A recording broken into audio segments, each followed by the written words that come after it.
Last July, 2018, I was staying in a very isolated region, which had very limited access behind three locked gates and 20 miles south of Whitehorn, California, on a primitive 4x4 road.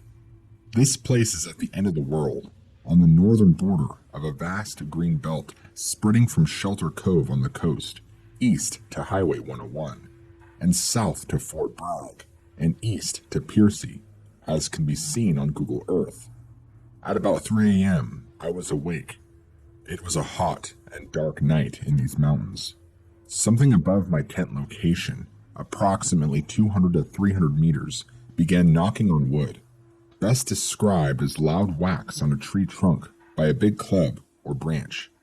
It started with one knock, which got my attention, with a brief hesitation, then several more knocks, but randomly timed, some in succession, others after hesitations. The knocking was loud, so loud that it echoed down the canyon. The event lasted only a minute or two. My first thoughts were that there was no one on the mountain who could be out here in the middle of a primitive and protected area. These knocks were obviously from something large, and no North American animal could have made them. I listened intently while my mind tried to wrap around how the noise was made. The woods were silent, not even a cricket. I told a few locals afterward and learned that there were other halt spots for squatch sightings between Piercy and up to Willow Creek. Flash forward 2 weeks ago, when waiting at the first lock gate to the same conservation area, I heard two distinct vocalizations which cannot be explained. As I waited in the dusk for about 45 minutes, waiting to meet a party at the gate who were running late, I heard a very loud wailing, screaming sound that I've never heard before in nature. The call of this thing I located at about my 2 o'clock, facing east and up the heavily wooded area above me, about 200 to 300 meters. I instantly knew where I had heard such an unfamiliar call. About 3 years ago, when watching a Bigfoot reality show, where these squatch hunters were making this strange, unique call while searching for Bigfoot. There was a few second delay from the first call, then a few more, then silence for about a minute, leaving me to wonder if this whole experience was real, pondering what I know about the wilderness. Either that was an unknown animal, or some kind of implausible prank. It was loud, echoing down the mountain, as though some huge creature could belt like that. The lungs of Pavarotti, only much louder. The chance of it being a prankster waiting in silence with me for 45 minutes in that remote location, just to hang out in these impenetrable woods and prank me, went away very quickly when another call at about 300 to 400 meters to the north of the first, approximately to my 8 o'clock. It was also just as loud, just as unique as the first, but came only 3 calls in succession, with a distinct higher pitch. This absolutely blew my mind, because the first call might be an elk on steroids, but the response from what was clearly not an owl brought chills down my spine. This was some kind of communication between two individuals, neither which can be explained by any rationale. I must tell you that I have trekked and lived in remote areas in Africa, Australia, Central and South America, many places of potential danger, and never had an inkling of fear. I was born and raised near Yellowstone Park, with 100 times the average distance trekked by most individuals in their lifetime, and never had bad experiences with grizzly, mountain lions, and wolves. Traveling all these years with a firm understanding of ecosystems, I never could have believed in such mysteries, that anything new would ever be discovered.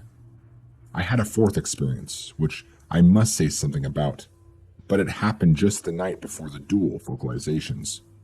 On Friday evening, November 1st, 2019, I had just moved into a cabin that my brother and I rented, located along extremely rugged canyon area of the Mattole River.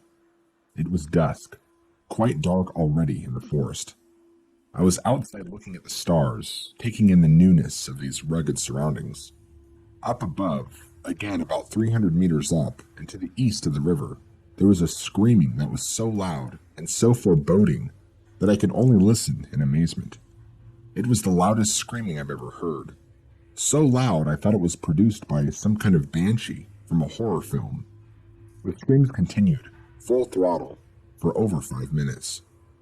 I know mountain lions can scream, but nothing like this.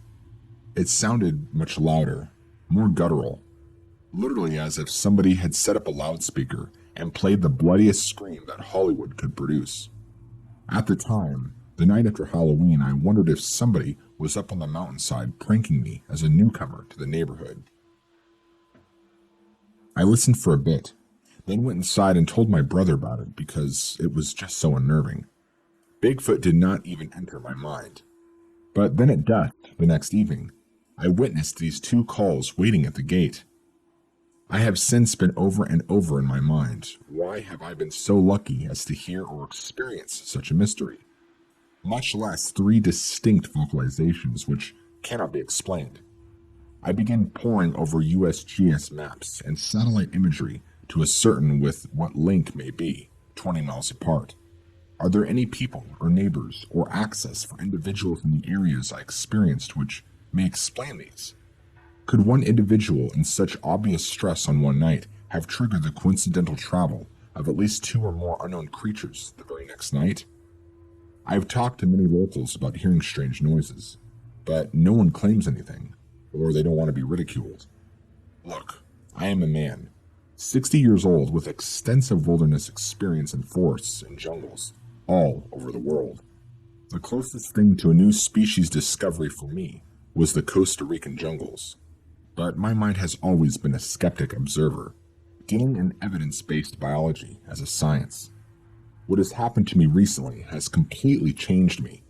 There is a mystery in these woods, and I have a few ideas how to answer them.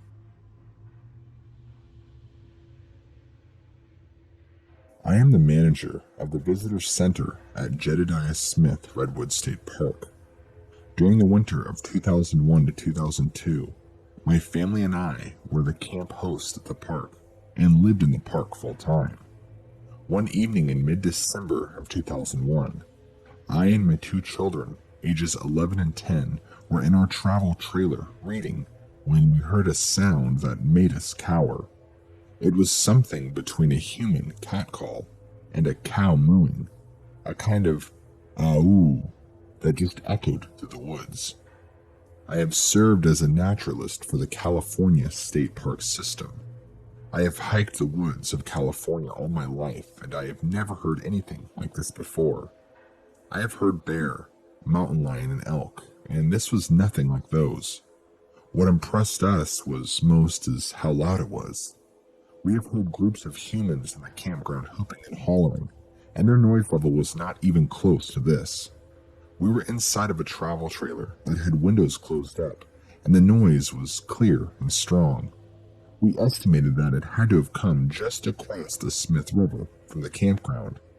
I decided to make this report after hearing what seemed to be the same kind of sound on a recent rerun of sightings.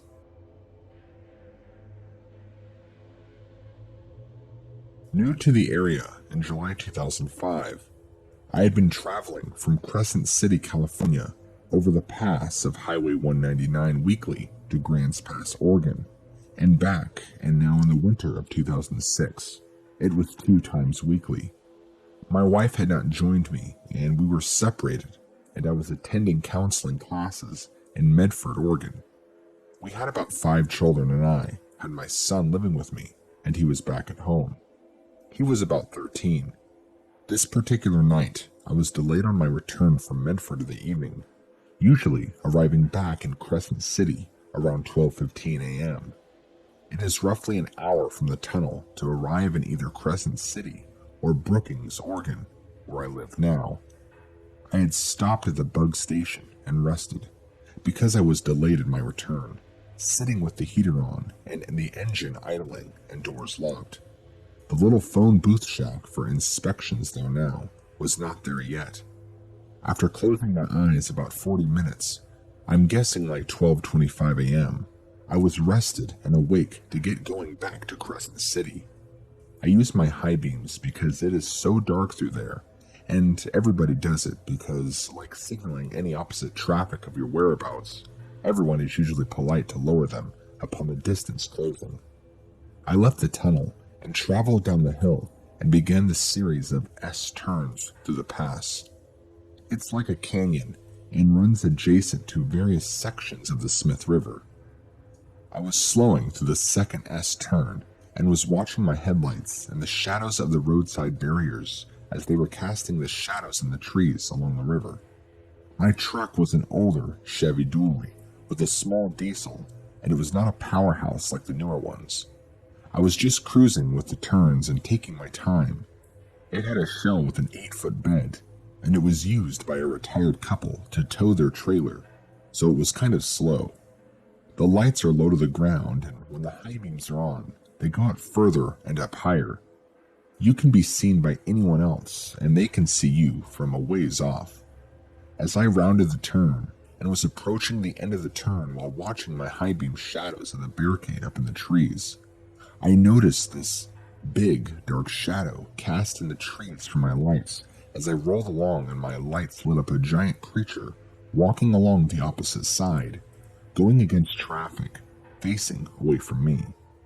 I said to myself, "Oh shit," and was very excited. The next part of the turn was coming up right away, and I immediately thought to turn around to see its face. I knew it was a Bigfoot and wanted to see its face, but I was too close still to maneuver around and go the other way, and the turn was too shallow. 1,000 things went through my mind. What does he look like? Don't turn around yet. What if he's hostile? He'll beat up my truck. Don't turn around here. The logging trucks fly through there, and my slow diesel would have to do a 3-point turn around or more to possibly get T-boned. I was excited, but also a bit scared. This was amazing. I kept telling myself, not yet. Don't turn around here. I kept looking for spots along the road to turn around, even a little room, because I really wanted to see its face. The mix of it being late, a tight turning canyon, being afraid and also excited, I was bewildered a little. What do I do? Almost immediately, it was now the small fast S-turns, very narrow, that lead to the narrow passage. It is an extremely tight through there, and you could see the tree hanging off the cliff above the roadway in the daytime. And this leads to the resort at Patrick's Creek Lodge. As I passed, I was still shaken up and thought what to do. No one will believe me. As I passed Little Jones Creek, I decided to forget about turning around because, 1, I had already seen it, and 2, it was late and no one would believe me anyhow. I did not have a regular cell phone.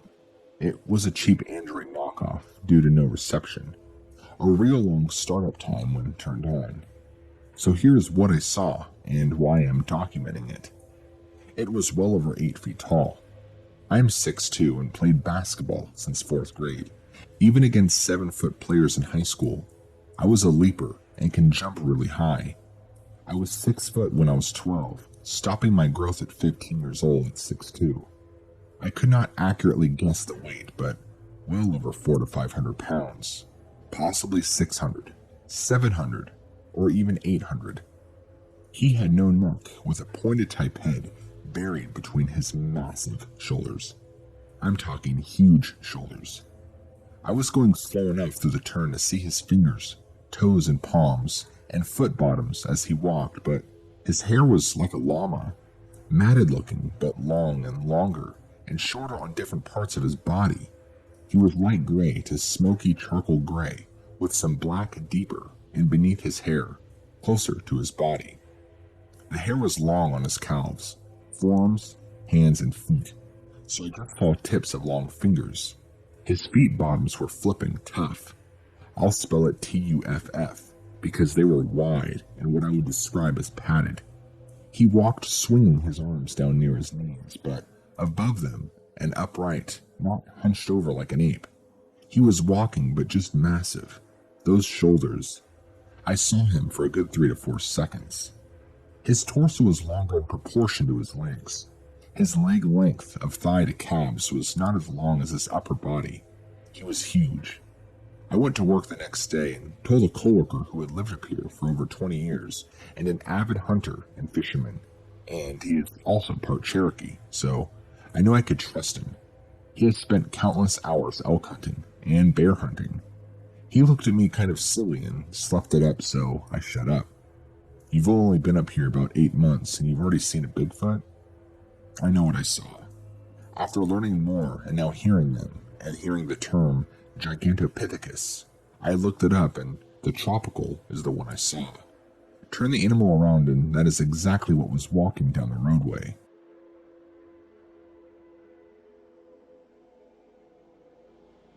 Well, this was just supposed to be a fishing trip to see what the area had to offer. I had been coming to this area for the past couple of months and started to learn it a little bit better. So, I decided to go exploring for some fishing holes. All I had with me at the time was a fishing rod and a GPS receiver so I wouldn't get lost. I parked the truck and started out on foot. I had talked to 2 local fishermen about what was in these rivers and what to use. I'm from the south, and this area was like a new world to me. So I made my way down to the river along the side of the bank. At times, the going got a little hard, but I managed. I tried several places, but the water was moving too fast. So I thought I would try and find a slack part of the river, where the flow was just a little slower. Now, these woods are a lot different than the ones I was used to, so I was a little excited about this new area. I had been walking for maybe 45 minutes and covered maybe 2 miles when I saw something off in the distance. At first, I thought it was just a stump, seeing that I had left my glasses in the truck. Now, my vision isn't that bad, but I still need them for driving. But I started to feel a little uneasy due to an earlier encounter. Plus, it might have been a bear. But, being the idiot that I am, I had to get closer. I got to within about 75 yards because I was using the tree line as cover. That was as close as I wanted to get. You could say that my heart was beating out of my chest. It was like I had buck fever. Well, now that I was within good sight of the creature, it was easy to see what it was. It finally stood up, and I didn't know up until that point how big it really was. Now, I had a roommate who was 6'7", and this creature would have easily stood over him. At the best guess, I would have to say that it was 7 feet and 6 inches tall, and it had to weigh well over 400 pounds. It finally turned to me and made me out in a second, but when it turned, it didn't run away instantly. It just stood there. I guess it was trying to see what I was. We must have looked at each other for 10 seconds or so, but it felt like 10 minutes. And in that time, all I could see was the creature had dark reddish-brown hair, and the arms easily hung down to the creature's knees. But within an instant, something spooked it. The creature turned and looked down the river, and it just took off. Now the ground that this thing covered was amazing. I didn't move for a good bit because I was in shock. After the creature had left, I did the same, once I could get my feet working again. Well, it has been a couple of years since it happened, but here goes. I was stationed in California, and I would always drive around looking for the next great fishing hole. I had been driving for quite some time and had decided to pull into Humboldt Redwood State Park. Being from Alabama, I figured seeing these big redwoods would be kind of cool. So I got off of Highway 101 and took the Avenue of the Giants exit. Driving down the road, I was amazed at the size of the trees, so they kind of grabbed my attention. I started seeing a lot of places where I was thinking I could fish, so I started to slow down even more to find a place to park.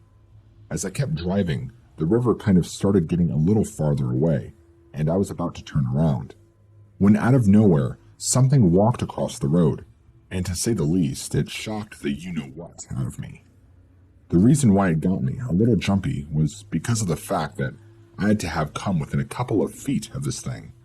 Now, I'm a pretty big guy, 6 feet and about 220 pounds, but whatever walked in front of my truck had to have been well over 7 feet tall, due to the height of my truck, which is a Chevy Z71.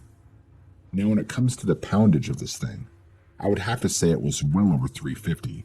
As far as physical features, all I saw was the back and arm swing.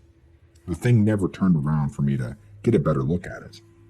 but it had a large back and rather long arms. As far as the neck goes, it didn't really have one. The animal's traps made it look like it didn't have a neck, kinda like me. But after I did find a place to turn around, I went back to look around. Dumb, I know, to say the least. I only found a couple of tracks. They had to have been 14 to 15 inches long, plus the stride of this thing was a lot longer than mine. Just to make the stride this thing did, I had to make one heck of an effort. Now all I can say is whatever I saw that day was nothing like anything I'd ever seen in the woods, and I grew up in the outdoors.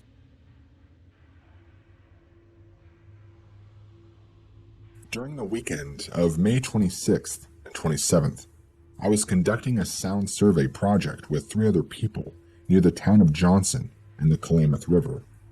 This area we were in had a sighting last year, around the month of July.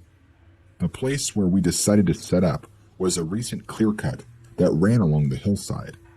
It was about 1,000 feet wide and 1,200 feet long. On the edges were fir and oak trees that developed a thick cover. Running the width and centered in the clear cut was a dirt road that the local people and loggers used on a daily basis. It also provided us with a place to park and set up our sound equipment. It also became base for our team. From our base, looking down into the valley, about 2 miles, we could see the town of Johnson. From our point, we were about 1,500 feet above the river and town. Just prior to dusk, I had 2 members climb to the top of the clear cut, about 150 feet in elevation and about 300 feet away from the base.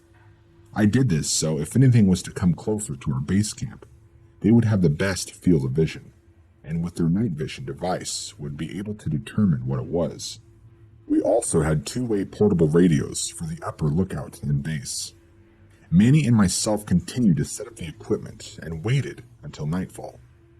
Because I was scheduled to participate at 10 p.m. in a live broadcast with Jeff Rent's sightings program, I was ensuring that my bag cell phone was working properly. All the equipment checked out other than the phone worked but had some static in the line. At 9:40, we started the broadcast. The sound traveled very well and seemed to echo forever. The location we were at easily helped the sound to travel well over 5 miles from valley to ridgetop and saddle. It covered a very large area. Very happy with the sound, we continued to broadcast a few more times before the sightings show started. It was almost 10 p.m. when the phone rang. It was the sightings show. The show went fine for the first few minutes, but the static was getting horrendous, cutting Jeff off completely at times. About 10 minutes into the show, Jeff asked me to try and find another location where the reception might be a little better. A commercial was playing at the time, so I quickly contacted the upper team and Manny and told them that I had to move. I started my vehicle and drove about 600 feet towards the tree line. I reconnected to the show and was relieved that it was a better connection. I was in this new location less than 15 feet to the tree line, with visibility not over 5 feet into the trees. I was parked for a few minutes and heard what I thought was a bear charging me. I am in a convertible with the window down, not much protection in anyone's mind. I looked for my revolver and it was gone. I must have forgot it with Manny when I was in a hurry to get into a better location. I sat there for a second, and again I heard this charging that sounded like a few feet away from me. This time, I started my car and got on the radio and told the upper team that I was moving out because of something charging me in the bush. Manny didn't have a radio, as we were together at base camp and had to share 2, one for base and one for the upper team. I asked the upper team, "Do you see anything?" And they replied no. I decided to wait it out, as this thing could expose itself to me, although I just realized that my camera was also with Manny. The show continued on, and I would hear footfalls, breaking branches, and at least one grunt growl. I kept asking the upper team if they could see anything, and they kept saying no. I at least had a flashlight, but didn't want to use it in fear that I would scare off whatever it was. Obviously, I was becoming very concerned for my safety, not knowing what it was, but I remained there on a chance I might be able to see a Bigfoot, or at least see something. I heard the charging again and again, and finally a crackle in the radio. "John, it's looking right at you. Can't you see it? It's about 25 feet away. That bastard is huge." My heart started pounding fast, and trying to carry on with this live program without sounding distracted was even harder. The other upper team member confirmed what they were looking at. It was something that was at least 8 feet tall, with shoulders that were 4 feet across. As I sat in my car, cell phone to one ear and the other to the forest, I could hear it charge again, and that's when they would say it went back into the trees. This happened several times. This sighting went on for several minutes, with the squatch looking at me by moving its body from side to side, trying to get a better look through the trees and brush. It was also observing, moving its arms in a quick motion, as if signaling to others. This whole incident from first charge heard to the last tree branch breaking lasted about 30 minutes. It was by far one of the most intense moments in my life. That next day, we did search the area and found the soil disturbed where the squatch was spotted. Due to the soil condition, it did not allow any prints to be left. Judging from a tree and stump in the area, it was determined that it was at least 8 feet tall, but closer to 9 feet. From the squatch's point of view, it had several windows to look at me, and by moving its body from side to side, it would have a clear view of my entire vehicle and me.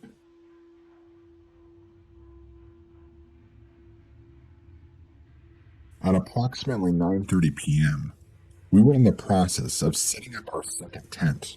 There were 6 of us in the party, and maintaining the campfire when, from directly across the road in meadow, we heard a type of whistle, or double whoop sound. Try whistling the syllables whew, whew, and it was immediately followed by a very intense screech, which I can only compare to a bear cub in danger, combined with the intensity of a hawk shriek. One of our younger members, who is 15, insists that it sounded like a possessed woman. Now, I grew up in the mountains of Montana, and am familiar with many animals and their sounds, and have never heard anything like this in my life. And until this moment, I have wondered what it was like to have the hairs on the back of my neck stand on end. I have never felt this kind of reaction. I repeat, never. The sound sequence repeated itself again, followed by a third lone screech. Immediately, we panned the forestry line with our flashlights, with the intent of at least seeing the reaction of an animal's eyes. Nothing. We must have lighted the area for nearly 10 minutes, followed the sound, and still saw nothing. As time wore on, we began to relax and go about our business of finishing the tent setup and dinner. Then, at about 12:30 a.m., just past midnight, with 2 of the teenagers already asleep, we again heard the whistle whoop, immediately followed by the screech, but this time directly behind our campsite, up the slope near the picnic areas amongst the trees. Again, we panned the area with lights. I broke out the 2 million candle power gangbuster spotlight, and it lit the night. And still nothing. No movement, no eyes, nothing. After panning around the entire area once again, I noticed movement on the road towards the restrooms, and we quickly moved the light in that direction. Walking across the road was a tiny little gray fox, or kit fox. Well, for our needs, that was our mystery animal, we thought. We figured it yelped and then made that nasty screech for some other reason. Funny, but that was enough confirmation for us, and we went to bed for the night. At approximately 5:30 a.m., 3 of us woke up at the same time, and after a minute or 2 of silence, we heard the whistle whoop, followed immediately by the intense screech, and this followed again by a lone screech. But this time, the sound was only about 20 feet from our tent, as if it was standing directly on the paved road next to our campsite. We were all unnerved somewhat, but agreed it's just that darn fox again, and didn't bother to jump up out of the video cameras or spotlights. I exchanged words with a person in the other tent, not sure if this chased it away, but we then heard the same whistle and screech again, but far off in the distance, as if it were a quarter-mile away. This was the end of our encounter. The following morning, we checked the area for any signs of tracks and found nothing. We also nearly walked the entire circumference of the lake shore, searching for signs of any kind of anything, and got nothing.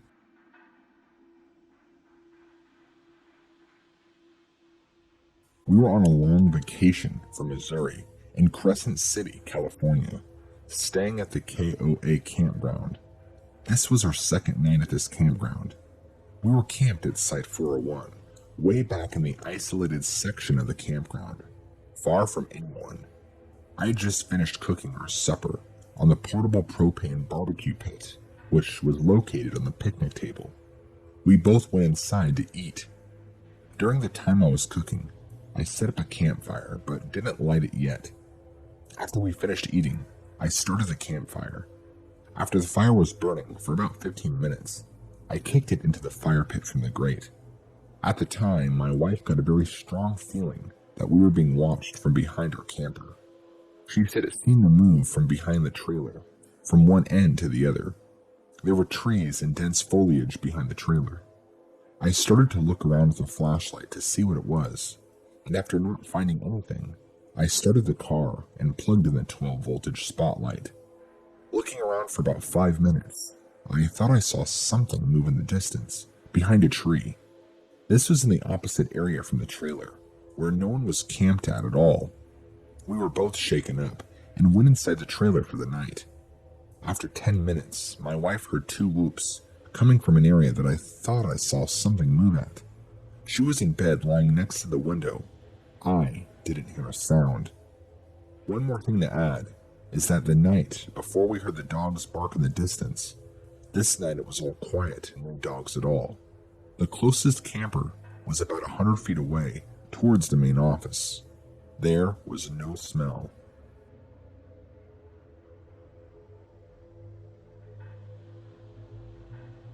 It was the last weekend of September during the fall salmon run of fishing season on the lower Klamath River in 2001. It was the end of summer, and the river was extremely low, and I just finished cleaning my salmon. It was about 10 o'clock at night, and I drove up to the river, Blake River's bar. This is where the road ends. We were sitting in my truck with the windows down when we heard a sound that I'd never heard on the river, or anywhere for that matter. My attention was immediately taken so we could hear an extremely deep howling sound that sounded something like a whoa.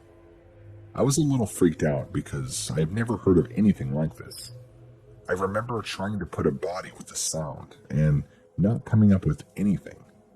My friend and I looked at each other and said, "What the hell is that?" The hair was raised on the back of my neck, and I felt very fearful, even though I knew the thing was across the river. We waited and didn't say anything, and within about 3 seconds, we heard the same sound again. This time it went whoa, whoa, whoa, 3 times. It was very deep, almost like a moaning sound. Immediately after the sound stopped, I heard the same noise, except this one sounded like it was coming up from around the corner, about a half mile, and on the other side of what is called a turrup flat. This one sounded more faint, because it was coming up from the other side of the densely wooded area where the river bends. It seemed clear to us that they were calling back and forth to one another.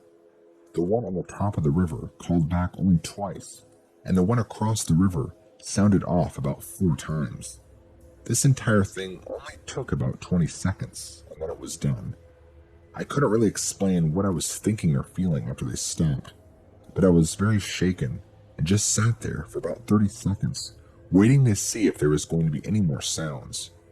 I turned my lights on after I thought it was over, and couldn't see anything because the fog was too dense.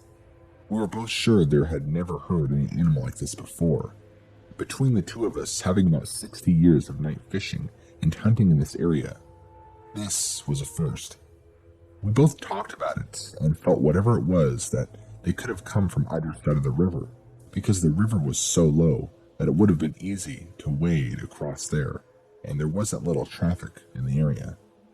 The river was also very warm, and it was also full of 30 to 50 pound salmon that were heading up the river.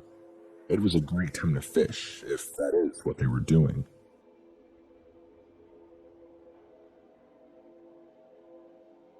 Last Sunday, November 16th, 2003, my friend, my dog, and I traveled from Portland, Oregon to Northern California for some late-season backpacking. We stopped at the Aikens Creek campground, west of Orleans, California, and just west of Bluff Creek on Highway 96, at approximately 6 p.m., as it was too late to hike in anywhere that evening, and the Six Rivers NF website listed it as one of the campgrounds open through November. As we neared the big pay station, a sign deferred us to a render payment directly to the campground host, and as we approached the host site, it became clear that the site was vacant with just a few small items left behind. So, we took the liberty to drive in and explore the portion of the campground that was open. Driving near the southern edge, nearest to the Klamath River, we smelt a pervasive, skunky odor, but thought nothing of it at the time. Eventually, we pulled into a campsite, which was the second or maybe third from the entrance at the foot of a large hill. Our intent was to get out of the pickup, leaving the dog inside, get on our rain gear, and set up the tent as quickly as possible, as it was already quite dark and raining. Just after donning my rain gear, however, I heard some distinct hoots from within the woodline, which were decidedly not owl-like nor human-like, but could be most accurately likened to those of an ape. I asked my friend if he had heard that, but he had not, as he had two hoods pulled up over his head. I quickly scanned the woodline with my headlamp, seeing nothing out of the ordinary through the dark and rain. We began setting up the tent when I heard it again. "There," I said. "Did you hear it that time?" "No," he responded, but he did pull his hoods down. Shortly thereafter, we both heard another set of hoots. "What do you think that is?" he asked. I have had a casual interest in the Sasquatch phenomenon since childhood, and find its existence to be scientifically plausible. I am also quite comfortable in the wilderness, having spent much of my life in the outdoors from Alaska to Costa Rica professionally, academically, and recreationally. But I never honestly expected to experience anything firsthand with such a creature. So, being educated and reasonable, I declined to respond. As we continued, we began hearing other noises. First, we heard whacking sounds of wood against wood, more probably stick against tree. Perceiving this hooting and whacking as a less than friendly display, we became a little nervous and contemplated leaving. But curiosity and a dread of packing up, moving to an unplanned location, and reconstructing in the dark, while already soaked, compelled us to stay. So, we continued constructing the tent between periodic scans of the area. The whacking continued, and we noticed it would come from different locations in short sequences, too short for one individual to move from point A to point B. Again, my friend asked, "What do you think it is?" I gave the guarded response. "I'll tell you what, I've spent a lot of time in the woods and observed a lot of animals, but I've never heard anything like this." I assume he read through the evasion to the meaning of my response, given the ubiquitous usage of the word Bigfoot, and images thereof, in the surrounding communities and some casual conversation we had on the subject during our drive. Shortly before turning in for the evening, I heard a short series of what sounded like heavy footsteps on the rocky terrain of the hillside, and the rhythm of a two-legged walk.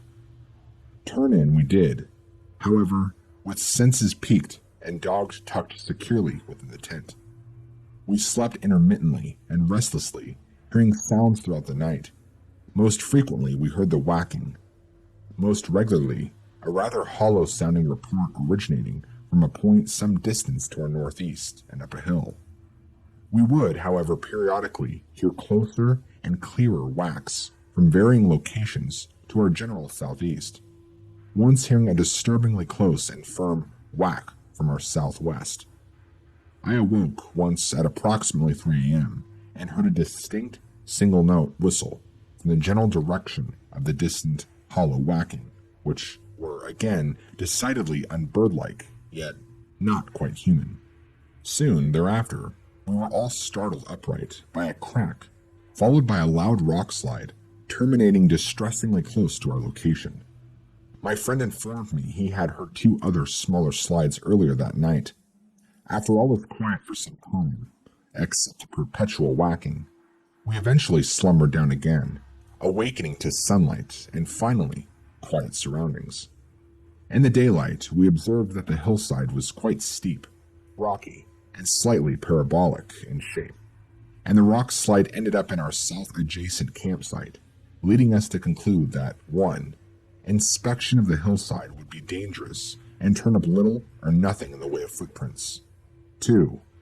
Sounds could have originated from well up the hill and carried down the amphitheater sound. If it were people playing a prank, they must be extremely dedicated to risk their lives negotiating that hill in the dark and rain, and to wait in the woods any given night for the off chance campers might come by in November. Though rock slides may naturally occur there on occasion, they certainly must not occur on the order of 3 a night, or someone would implement measures to ensure no one would camp in that location. Maybe that skunky smell we had encountered just previously was not a skunk at all. At any rate, we drove on the next morning to Willow Creek Ranger's office, making no mention of the events, to inquire as to open trails. We were instructed that much of the backcountry road system and corresponding trails was closed due to the Port Orford cedar root disease, but that we could drive into the Horse Linto Creek area and hike along the closed roads.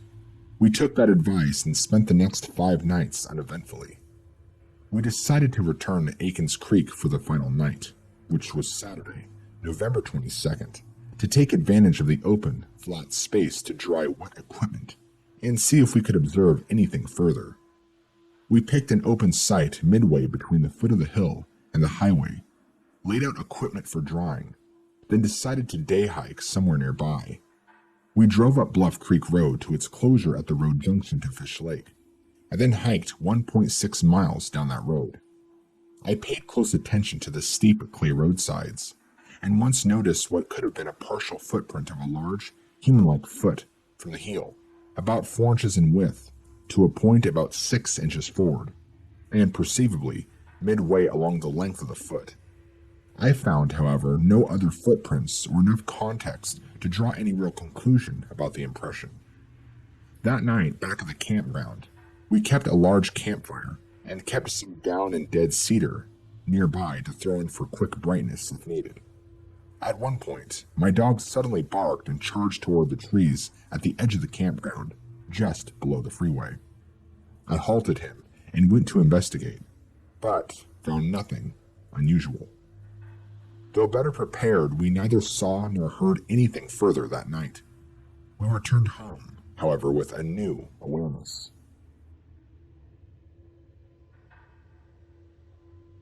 Saw a form walking upright at a distance of 200 plus yards. We were a little excited, but more like scared shitless. There was enough light to just make out whatever it was. It was moving on 2 legs. We found where it had gouged out the soft earth on the stream it crossed. No discernible footprints, but whatever made the gouge was big. We had to wild-ass guess at the length. Over 19 inches. It was longer than the tip of my extended fingers to my elbow. The grass growing across the meadow didn't allow for footprints, but was pressed down several years later. We didn't follow the trail towards the trees. It had been watching us for around 15 minutes, give or take 5. I was asleep when my friend woke me up. Said he heard something moving above us on the exposed rock above our camp. He had his 9mm personal protection from the typical axe murder you meet while camping in hand and was a little wound up. We listened to it move around with the occasional skip like somebody was jumping a short distance to another rock. It moved behind us and then down into the meadow that surrounded the stream we were camping on. We saw it cross the stream and flip as it went across on the other side. It moved across the meadow at a quartering angle away from us and into the tree line. We know it wasn't a bear. We had several run-ins with bears trying to get our food cache at night in Yosemite. Thought we would get away from the crowds on this backpacking trip. Good call, huh? Once we calmed down, we discussed what we think we saw. We both came to the same conclusion. I know we did not hallucinate. Our eyes had time to adjust before we finally got a visual of it moving across the meadow. We stayed awake until we had enough light to look the area over quickly and then beat feet out of there. A friend and I went driving to camp in Oregon on Highway 199 in the fall of 1985. We didn't want to stay at a pay site, so we pulled off on a side spur road in dense forest and set up tent. We had our two Malamute cross dogs with us, who had been by our sides in many backcountry adventures. As we set up our sleeping bags in the tent, the dogs began growling very menacingly with the hair up full on their backs. We thought there might have been a bear around and worried that they would take off after it and be difficult to catch. We left them outside anyway and crawled into our bags to sleep. Then the dogs began whimpering and trying to claw their way into the tent. We nervously let them in and not long afterwards began to hear howling. First, just one voice, but then followed by many voices. I would estimate that the sounds came from about 100 yards away. It was reminiscent of hearing a coyote pack or a wolf pack, but these were not canine voices. They ranged in pitch from childlike to adult male and higher female voices. It sounded like a really loud frat party in the middle of nowhere on a stormy, blustery night in the dark. It sounded like the people were talking very loud but yet howling at the same time. I've had many experiences hearing coyote packs, and this was not what I heard. I have no further explanation. We braved through the night and got the heck out of there in the morning. The second experience I had at Avenue of the Giants was the same friend while we were hiking a trail there. It was again the fall of '85, about a month later than the first. We had a map with us and decided to cut a loop short by going cross-country through the dense redwood forest. Not long after we started, the dog we had with us, same as the one of the dogs previous, lunged out full on his leash and began dragging my friend up a steep incline. We reached the top and noticed large foot-shaped impressions, maybe 14 to 18 inches long and 8 to 10 inches wide, in the depth below. Above us on the length of ground the dog dragged us through, branches were snapped off clean up to 10 feet high on the trees. We made our way back to the main trail with no further incident.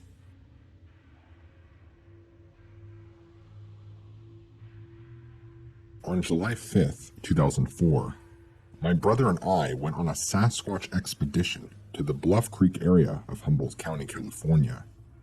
The first night, we stayed at Onion Lake on Onion Mountain located on Forest Service Road 13, number 1. We spent all afternoon setting up camp, taking pictures and looking around Onion Lake for Sasquatch evidence.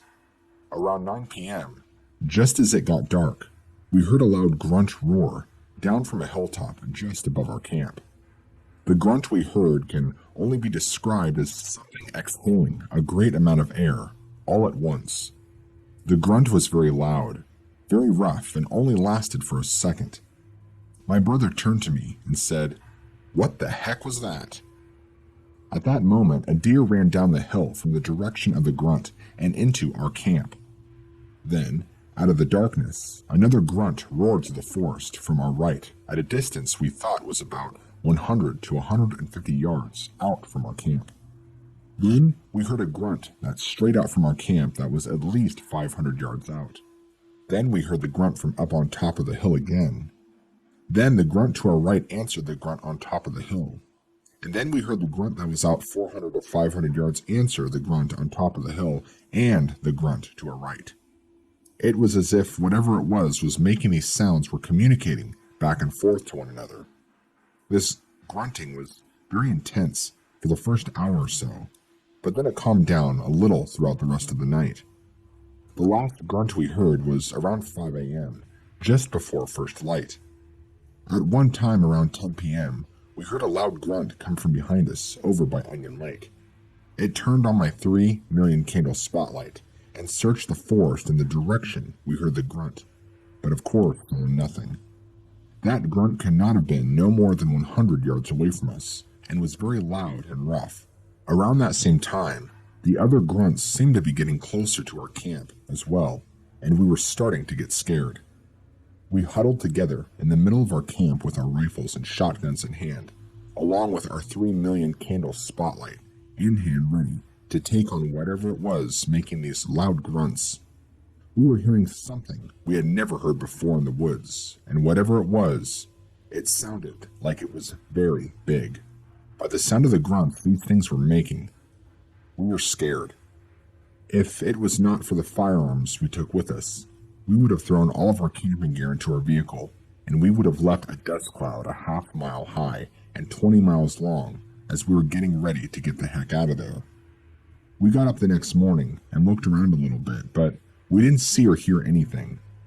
Whatever it was making those grunts. They were nocturnal animals, and they were only active at night. We could also tell the animals were moving around in the forest from grunt to grunt. An example would be the grunts would get loud and would come from a specific location in the woods, and then the next grunt would come from the same general location, but a little to the right or left and a little closer or further away than the grunt before. We never did hear anything walking through the dry underbrush. Whatever they were making these grunts, they moved through the woods very quietly with no sound at all, except for their grunts. We packed all of our camping equipment into our vehicle, and we spent the next night down at a different camp on Bluff Creek. That night, we had no visitors, and we returned home to Eureka the next morning. About 1 month after we returned from our expedition to Onion Lake and Bluff Creek, I was watching a show on the Discovery Channel about ball pythons in India. A large 15-foot snake was crawling on the ground in the jungle as a family of monkeys were going crazy at the sight of the snake. These monkeys looked a lot like chimpanzees, but they had black faces and black fur. At one moment, a large male monkey made a loud grunt as he threw a stick at the snake. The grunt was very loud, very rough, and only lasted for a second. I came flying off the couch and said to myself, "That's what we heard at Onion Lake." The grunt the monkey made at the snake on the Discovery Channel was the same tone, roughness, length, and sounded exactly like the grunt we heard the night of July 5th, 2004 at Onion Lake. The Sasquatch is thought to be a large primate of some kind, and my brother and I heard loud grunts coming out of the forest at Onion Lake. These grunts I later heard a monkey make on TV in India. The monkey's grunts were identical to the grunts we heard at Onion Lake. I'm not a scientist or expert on grunts, but I think this is very interesting. My brother and I were raised here in Humboldt County and have lived here in the heart of Bigfoot country all of our lives.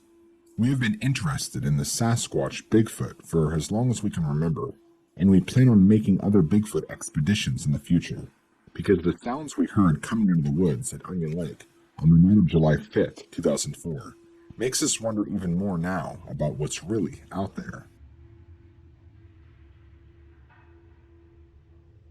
I found a 3-toed footprint and a 13.5-inch footprint sometime after 6 p.m. I have plaster casts and footage of the prints before I made casts out of them.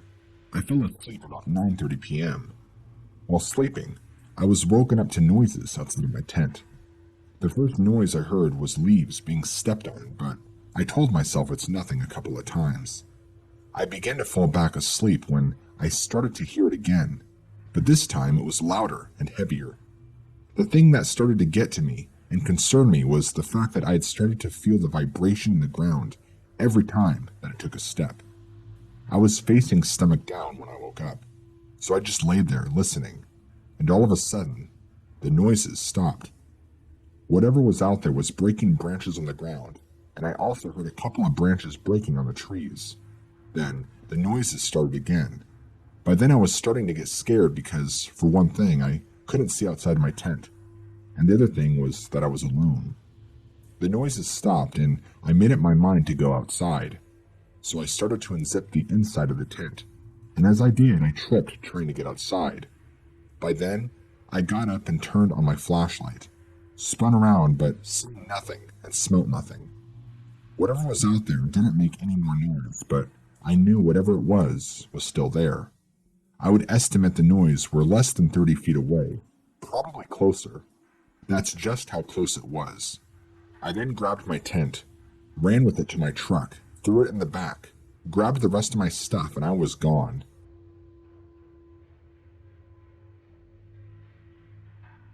Had been riding horses with 3 other friends on the 6-hour loop trail and stopped for lunch where the outhouse is located at the one-day trail junction. We were all sitting at the picnic table having lunch and was hearing much crashing in the brush. Not unusual sounds, for there are elk everywhere in the park. We did notice, however, that a bear or something had an awfully good time with the outhouse toilet paper, as it was strung all over the place. We were all sitting there having lunch, and I decided that I wanted to go see where the elk were, maybe see a big bull. So I got on my horse and rode down to where I heard the noise, and the trail is cut out on an old logging road, and a creek crosses through a culvert to the other side of the road, and the water forms a small pool before moving on down into the larger creek below. I could not tell you how long I was sitting there on my horse, watching this creature not more than 30 feet away, trying to get a drink of water out of the pool. It was a challenge, as the sides to the pool were fairly steep. At first, I thought it was a man, and then a monkey, and at last my brain registered what exactly I was looking at. Then I seen the fingernail, and it was black and human-like.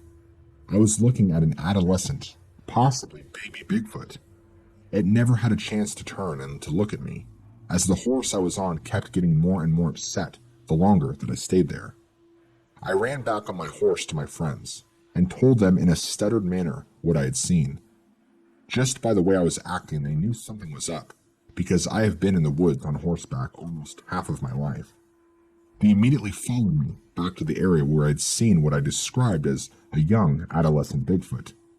My friends did not ever see the creature though, but they heard it as it walked away and seen the ferns moving as it rustled through them on its way down the hill to the larger creek. Never heard any sounds from him or her. My friend was going to follow, and I cautioned her, because I believed that Mom was close by. The crashing in the brush we heard was not made by the adolescent-looking creature. It was made by something much larger. The creature was silver gray, had medium-length hair, like a bear, black human-like fingernails, human-like hands, I seen its thumbs, was totally covered in hair from top to bottom. I never got to see its face. It was always looking down.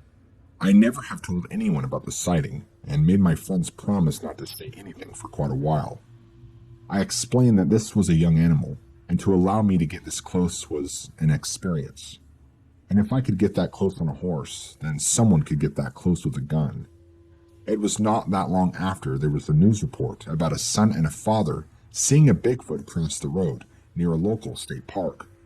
The news report was just within a couple of weeks of my sighting, but I kept my sighting to myself.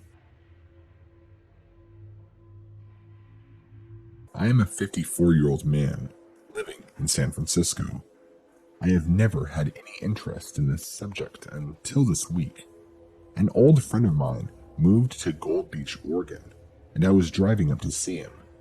I had never been on Highway 101 before, and became nervous driving on the 2-lane winding roads. I kept pulling over to let cars in back of me pass. At about 20 miles or so before Crescent City, I pulled off to allow cars go by. As I went to pull back onto Highway 101, I heard the most horrifying scream that I have ever heard. I screamed myself and ducked down on my seat. Looking up next to my Honda CR-V was a filthy-looking gorilla. The best that is I can describe it. It instantly ran into the tree line a few feet away and vanished into the dense brush. I saw it for maybe 3 or 4 seconds at a 3/4 profile.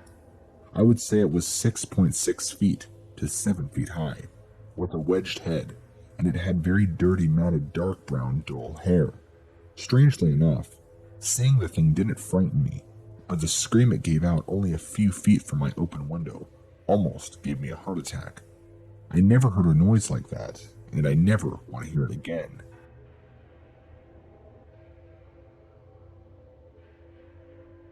As a young person, I vaguely remember hearing something about a creature called Bigfoot. I suppose I thought he was something the Indians had conjured up. That is how others seem to think. Then, approximately 8 years ago, my sister gave me a book to read during a visit to Florida. I think it was called Mysteries of the Unexplained.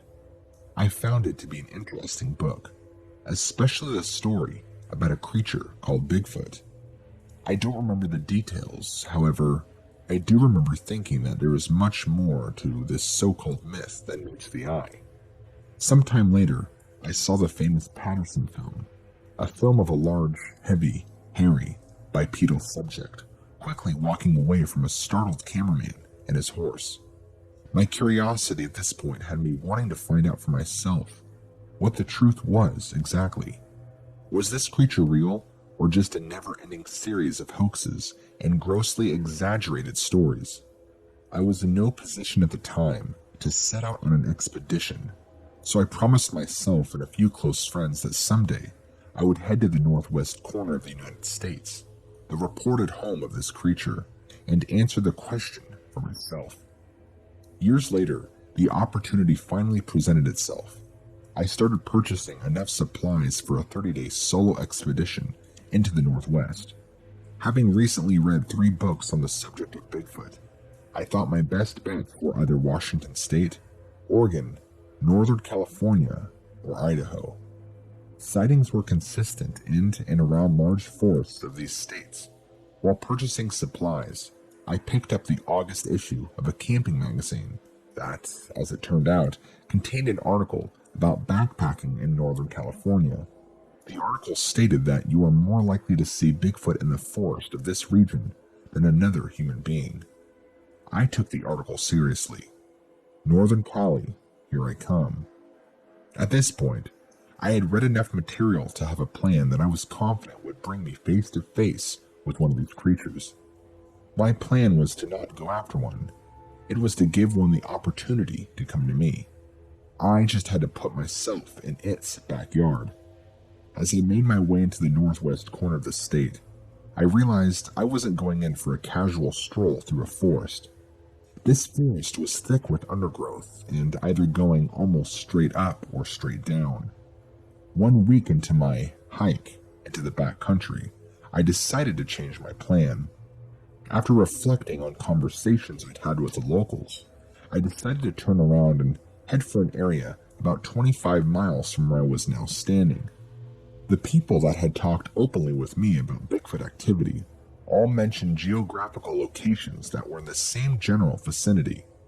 They also said that there hadn't been any activity there in the past 10 or so years. After making my way to this new location, I met a man that had lived there for the past 30 years. He said pretty much the same thing everybody else said.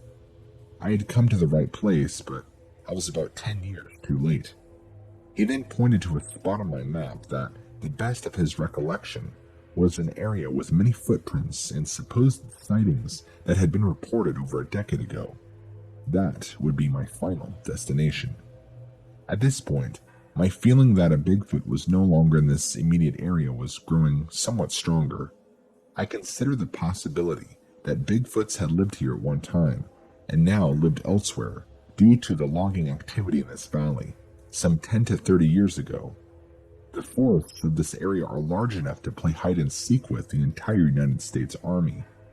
Dense forest covers the land further than the eyes can see, and these creatures could be anywhere in it. I pressed on. As I made my way toward my final destination, I continued to look for signs of something big and heavy, leaving some kind of marks on the earth. If they were still around, I should find something. I came across what looks like a bedding area for a creature that could fit a Bigfoot's description. It was a bowl-like depression in the ground, about 8 feet in diameter. Everything within the circle was flattened. It was only 15 feet from a stream. Convenient, I thought. There was also what looked like a large print on the side of this bowl, headed toward the water. Many small to medium-sized trees in the immediate vicinity were bent over or broken off of the base. It all fit, but it could be a bear's resting place, I thought. I left without bothering to take a picture. The same day, I followed an old logging road to a point that had turned into a poor excuse for a rabbit trail. Along the way, I found 3 depressions, about 14 inches long and 7 inches wide, in the soft, mossy-like growth between 2 old fallen trees. It appeared to be 3 steps taken by a very large and heavy bipedal animal. Coincidence, I thought, and pushed on.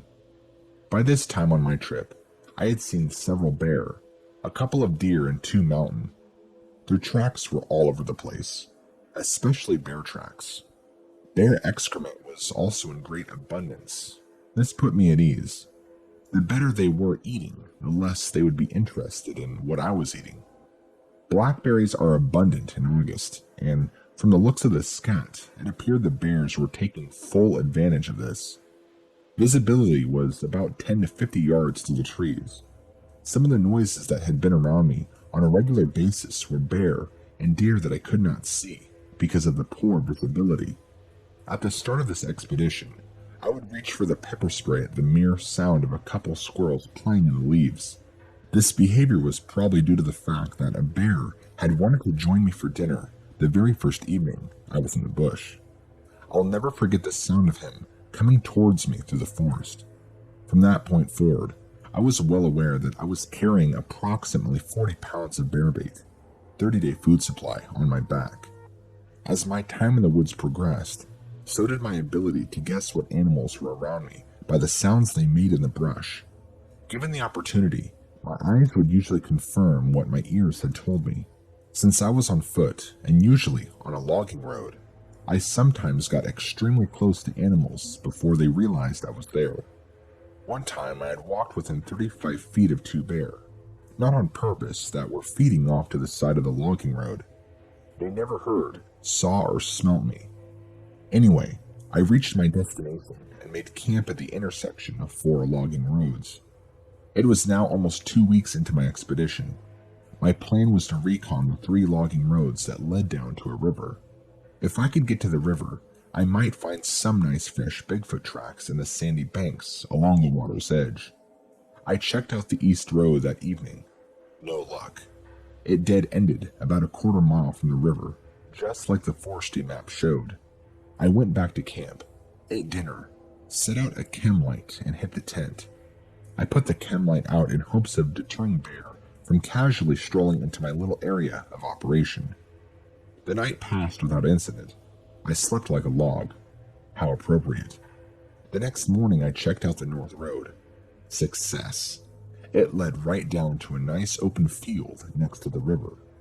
The map I was given by the National Forest Service showed it to be dead-end, about half a mile short. I'm glad I checked it out. I thoroughly checked the southern bank of the river. No tracks. The northern bank was covered with heavy growth, and therefore I did not plan on crossing to check it out. No tracks, and I was sure this was the place that had stirred up much of the controversy some 10 to 30 years ago. As I stood in the field and looked back towards the forest, I decided to check all around the field. I started at the west end. Almost immediately after starting this new search pattern, I came across a depression similar to the ones I had recently seen, but didn't pay too much attention to. Again, there was no detail because of the type of ground. It was a bigger and deeper depression than I thought a man or bear could ever make. I looked further, and there was one other one, and then another.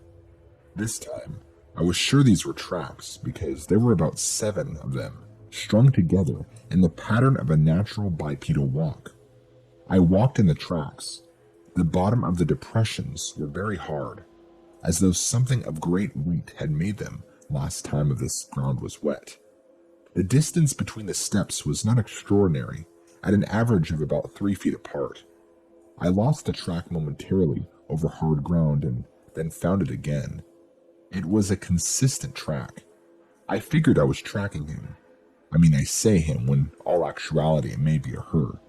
The opposite direction he was walking, judging from the shape of the tracks. It was now time for something to happen that I had never considered or read about in any book. I followed the tracks through a soft section of ground to the base of a 50-foot tall pine tree. At the base of the pine tree was an area of ground that looked as though it had been trampled down repeatedly by this same heavy creature. It was at that very instant that I realized he had been leaning against a tree. Then it occurred to me that if he was leaning against this bark and sap-covered tree, There must be hair stuck to it. I moved my face closer, and there it was. From a level of about 3 to 6 feet off the ground, hair was stuck in crevices and tree sap. I collected some samples and then stood in the same place that this creature had stood, with my back against a tree. I couldn't help but notice the nice view of the open field next to the river he might have enjoyed while standing in that position. The surface of my back from my buttocks to the area between my shoulder blades naturally was against the tree. If this creature did not put his head against the tree, as I did not do, then I guessed that I was about 2 feet shorter than the Bigfoot that had rested against this tree. I am 5'10". After collecting the hair samples from the tree, I continued to track. I had only gone another 20 yards when I found a similar trampled down area at the base of another pine. This pine, however, was much younger, and the top had been broken off at a height of about 6 feet. The top was lying off to the side. As I looked closer, I noticed that all of the branches on the side of the tree directly over the trampled down area were either bent back and to the side or broken off entirely. Hair was all over this tree as well. This creature wasn't really resting against a tree. He was scratching his back. I continued the track and only gone about another 15 or so feet when I found another young pine that was in the same condition as the one I had just inspected. The top had been broken off at about 6 foot level also. More broken and bent branches, with the telltale hair stuck in the bark and sap. This creature had a definite itch. Since I was tracking him backwards, I guessed that he must have tried to rid himself of this itch on the 2 small trees. They probably weren't sturdy enough to satisfy him, so he made his way over to the large pine and finished the job. The tops of the small pines that I found lying on the ground still had a small percentage of green needles, with the majority looking brown and dying. I don't know enough about trees to make an educated guess as to how long the tops had been broken off. I ventured to guess that it was no longer than a month before I stood in the very same spot. Wow, he had been through here quite recently, I thought to myself. For some reason, I thought he had just been passing through and was no longer in the area. He had been here, but was long gone into another valley. Looking back, I am not quite sure I didn't think he was still around. Maybe it was because I wasn't finding any fresh tracks. I continued tracking him for another 300 yards or so. He was about as hard to track as an elephant through a cornfield. The tracks led to the edge of a thick forest undergrowth, at which point I decided to terminate my efforts. Looking back over the area I had tracked, I realized he had stayed just inside the edge of the woodline the whole way. A smart Bigfoot, I thought. Unlike the bear and deer that were leaving their tracks all over the place in the wide open field. As I started to circle back around the east of this large open field next to the river, I come upon a large pile of excrement. It looked human except for the fact it was a very large pile, and the contents were plant-like. As I mentioned earlier, I had seen a lot of bear dung, and this looked quite different. Tracks led up to and then appeared to straddle this dropping. Again, this was not best ground for holding a track. However, it did look as though the tracks were made by a large, heavy, bipedal Bigfoot. I collected a large sample of the excrement and put it in a plastic baggie. At this point, I was feeling pretty good about what I had found and satisfied that this had been a successful expedition, even if I wasn't going to see a Bigfoot. I had hair and excrement samples, good physical evidence that a Bigfoot is still roaming these woods. I looked around some more and found 2 more of the same types of piles, fairly close to the first one. I remember thinking that this must have been his bathroom. He probably would feed at night, get a drink from the river, and then relieve himself here. If this was being done by a Bigfoot, then he seemed to be the creature of habit. By this time, I had been down by the river for a good few hours. I headed back to camp, which was located about 2 miles up the road. After dinner, I decided to go ahead and recon the west road, which was the last logging road I had to check out. It came to a dead end, just as the east road had.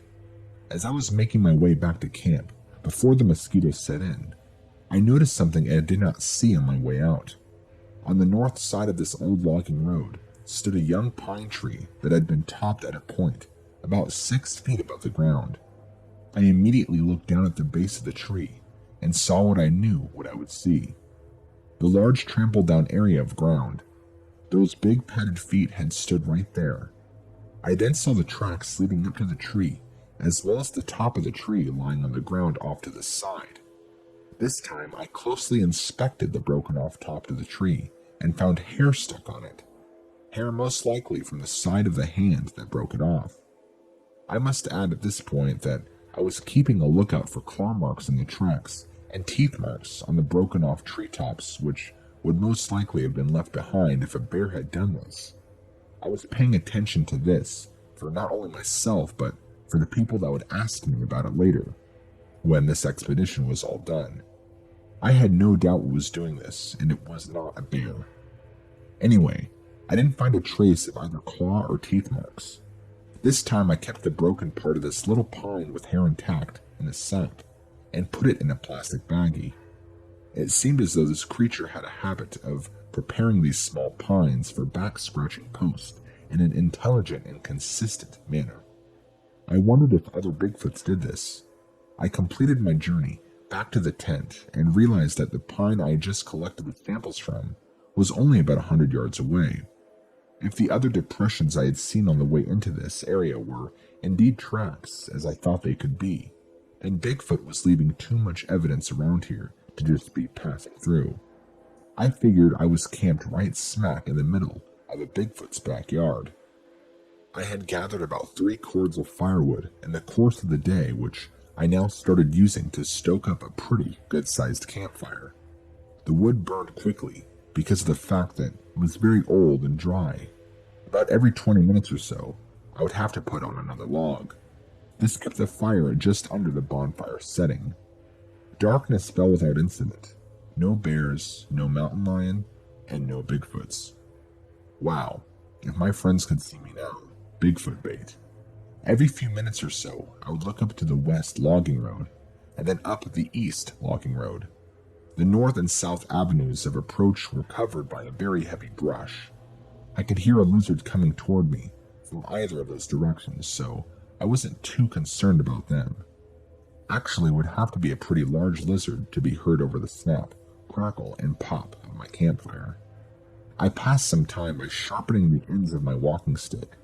I got a chuckle out of the fact that my walking stick was about 3 feet longer than the one I had started with. The further away from civilization I got, the softer and the bigger the stick I carried. Everything I had read and heard about Bigfoots told me they were not as aggressive unless shot at. Since I had no gun, that wasn't a problem. However, I did keep the pepper spray ready at all times, just in case. I also tried to stay aware of which direction the breeze was blowing, because into it, the pepper spray had a maximum effective range of only about 2 feet. I continued to look up and down the 2 logging roads. My campsite was surrounded by complete darkness. I looked at my watch. It was 11 p.m. If I didn't see anything by 1 a.m., I would hit the tent for a good night's sleep. A Bigfoot could be miles from here. Time dragged on as I occasionally looked up and down the 2 roads. I was sitting on a short log, set in an upright position at a distance of about 5 feet from the fire. My back was to the fire so that it wouldn't impede my vision as I scanned the surrounding darkness. I looked into the darkness of the west road and then looked into the darkness of the east road. That is when it happened. The hair on my back and neck stood straight up. It was the strongest instinctive reaction I have ever had in my life. I was looking directly into a pair of eyes that were looking directly at me. I didn't move a muscle. It was Bigfoot. There was no doubt in my mind that what I was looking at was not a bear, mountain lion, owl, or deer.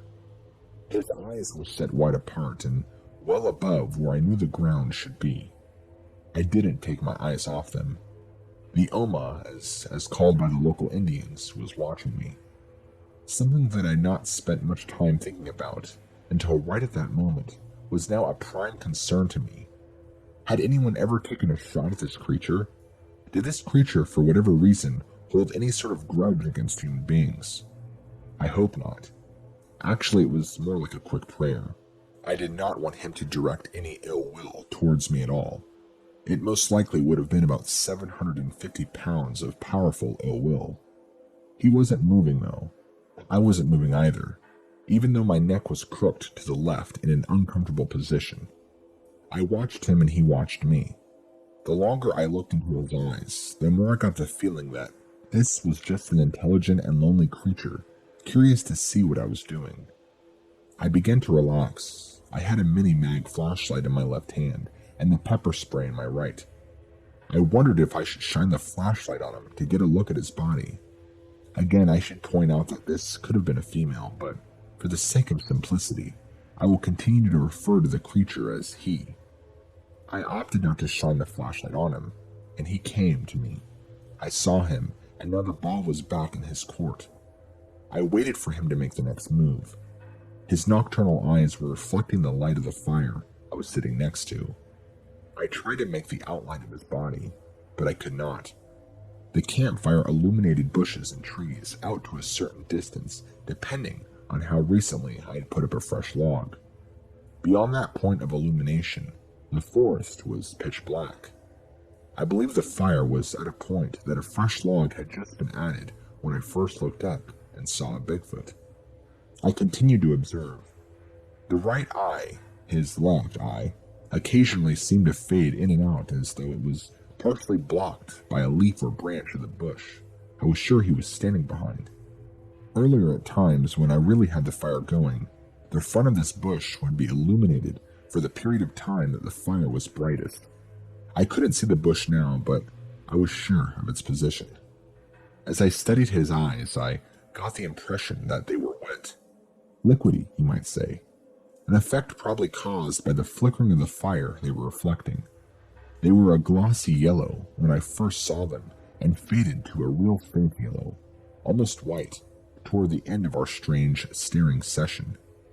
Looking back, I would guess that while paying complete attention to him, I had neglected the fire, and as the fire lessened in intensity, so did his eyes. Occasionally it looked as though he would blink.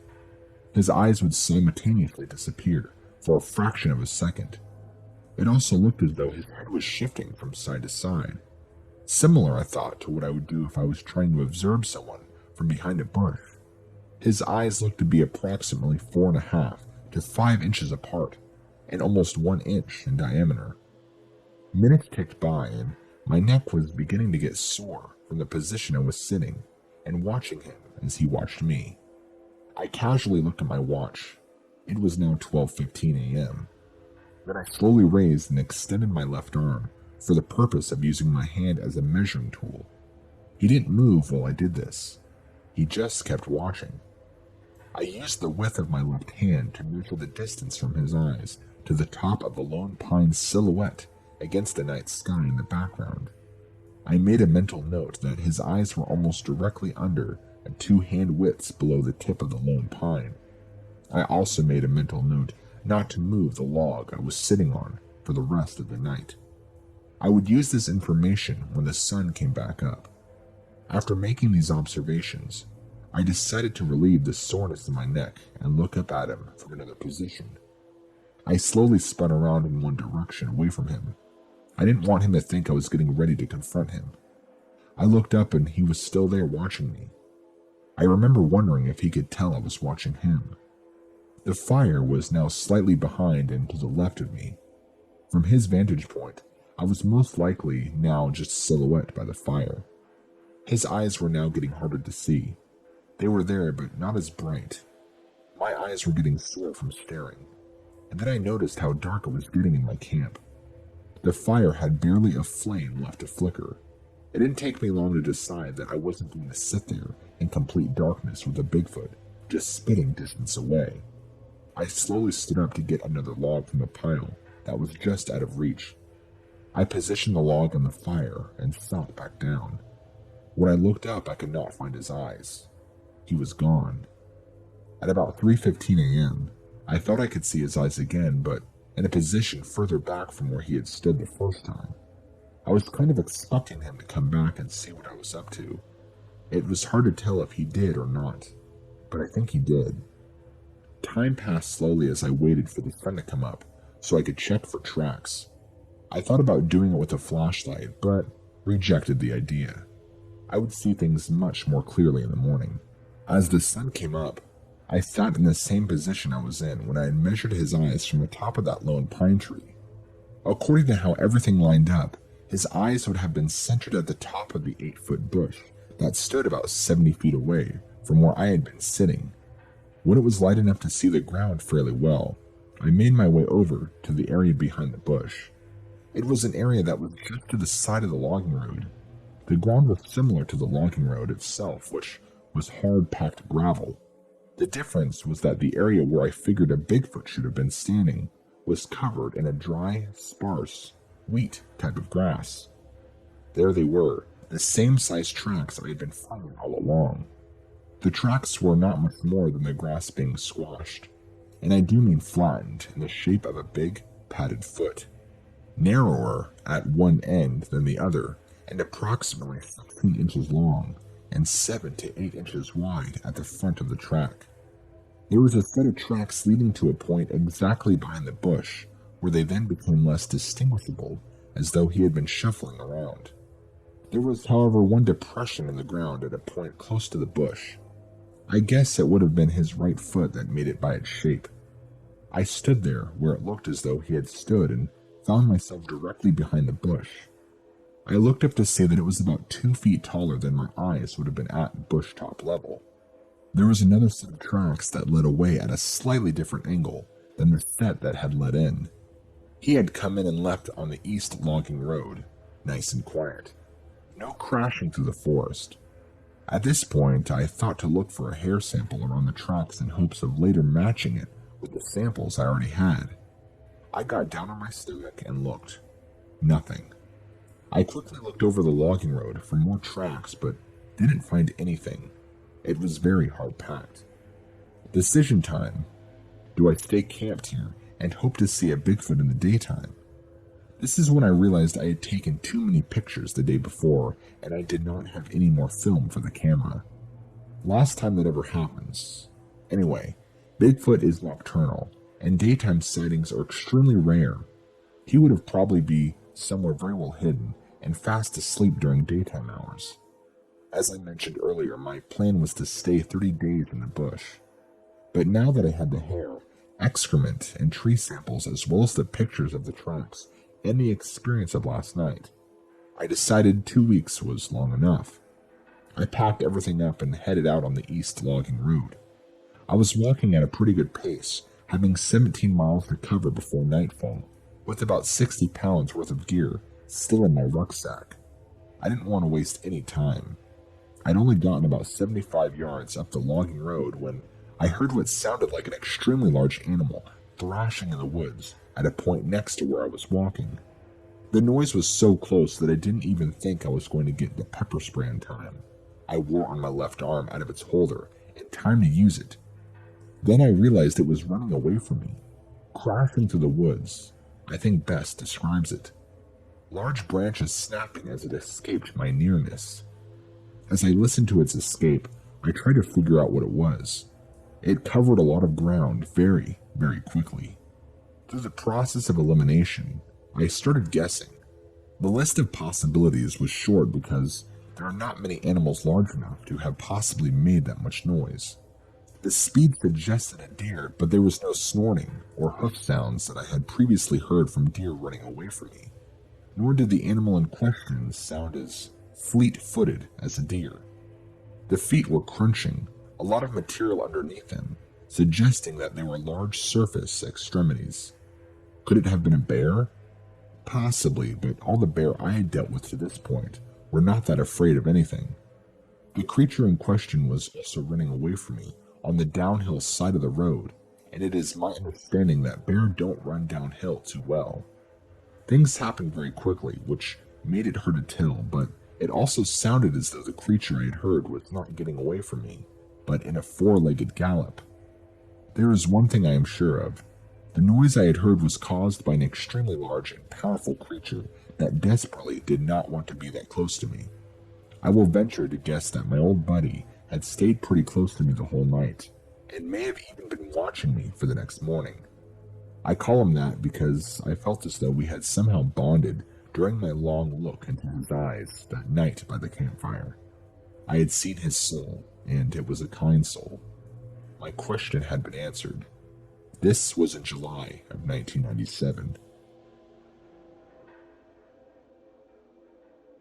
My friend and I were backpacking in the Redwood National Park, north of Eureka, on a particular trail in the national park. We started hiking at about 3 in the afternoon and hiked for a few hours. Then we walked off the trail up into a small canyon for about half a mile and made camp. We found bear tracks, started to get worried, so we hung our food from a tree.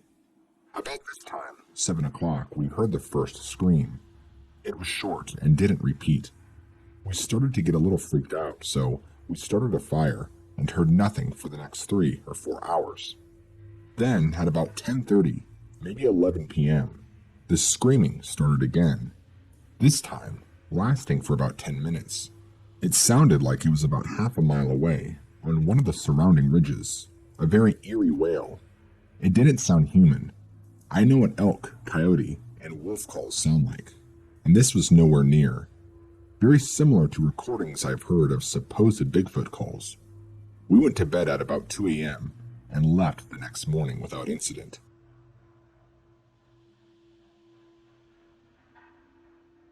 I have spent a lot of time in the woods. I was a climber for 10 years, and I have heard it all out there. This was different. I was with my sons. We all wanted to camp in a Bigfoot area, so we went to a campground near Bluff Creek. We were all in the tent and in our bags. The camp had settled down, and all of a sudden, there was a whoop. They were loud as if behind us in succession. Whoop, whoop. And it seemed that they were more than one. I estimate 3, one to the left of us, one behind us, and one off in the front at a distance. Also, something either took a large step or jumped off something, and it was big. The one behind us would call first, and the one off in the distance would call back. The one to the left would whoop once, but the one behind would whoop 3 times, and the others once or twice. At the start of the whoops would be almost a pucker or click sound. I figured the one behind us was the lead because he would call out and they would answer. After about 10 minutes, the lead creature started to move off with one to the left towards the other. I wanted to look up the tent, but my youngest was with me, who was 6 and was real scared because the calls were just so loud. I stayed with him and did not get to look till it was over. I found no evidence in the morning, but earlier that day, I noticed there were markings on a tree that was not made by a bear, almost as if the bark had been picked off. I have always followed this phenomenon and believed there was a possibility. This solidified everything.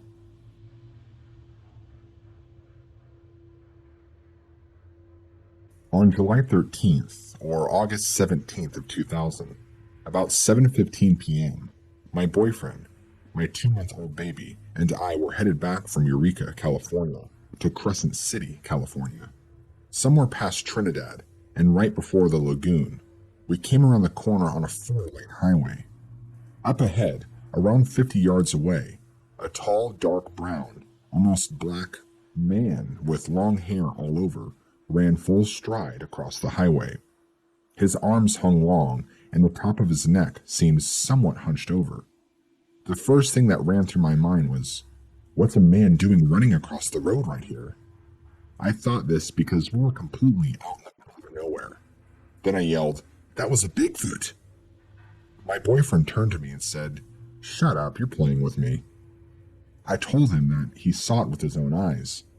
By this time, we had passed the point where he ran across the road into the forest, so we stopped and turned around. We drove back to the point where we had re-entered the forest and stopped. Peering into the thick forest, it became too spooky for me, and I drove off. I noticed where and when he chose to cross the road was very unique. He waited until there were no cars except for ours, which caught him off guard, just coming around the corner. and where he crossed was flat. It was the only place throughout the wood that didn't have a little hill on either side of the highway. Some of the people I have told this to ask if it was a bear, but there is no way it could have been a bear at the speed that this thing ran.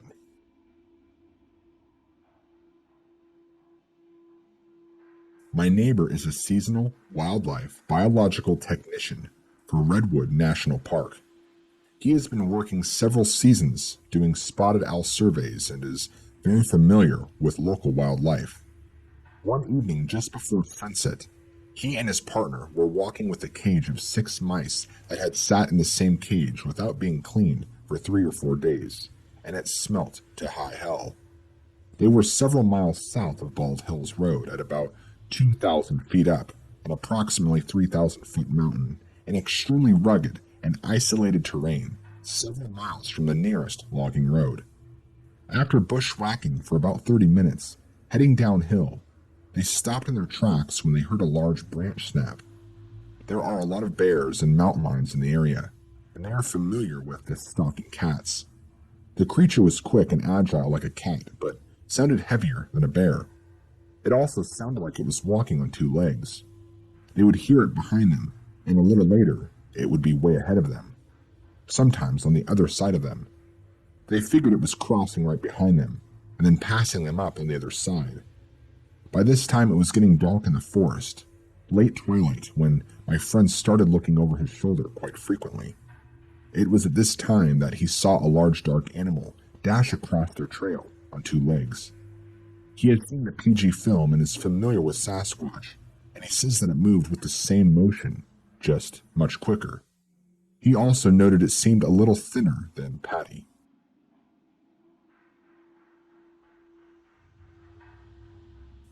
Thanks for watching.